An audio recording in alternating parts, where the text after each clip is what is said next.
दोस्तों, हम इंग्लिश सीखने के लिए मुख्तलिफ चीज़ों का यूज़ करते हैं, जैसा कि न्यूज़पेपर, मैगज़ीन या बुक्स को हम अक्सर पढ़ रहे होते हैं, लेकिन हम इंग्लिश को सुनने पे ज़रा भी फोकस नहीं करते।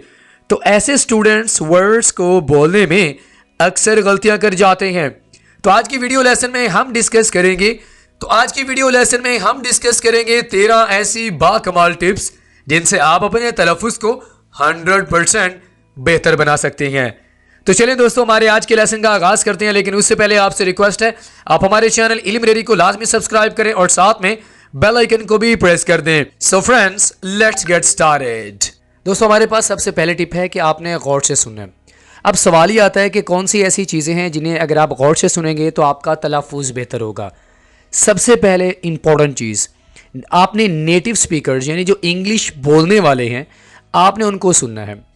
जब आप उनको गौर से सुनेंगे तो आपका तलफ़ुज़ ऑटोमेटिकली बेहतर होगा। वो अलग बात है कि आपको समझ नहीं आती कि वो क्या बात कर रहे हैं, लेकिन एटलीस्ट वो आपके लहजे को बेहतर बनाने में काफ़ी ज़्यादा हेल्प कर सकते हैं। आप इन नेटिव स्पीकर्स को कहाँ पर सुन सकते हैं? या तो आप किसी ऐसी कंट्री में रह रहे हैं, वहाँ पर आप उनसे फ़ेस टू फेस बात करें।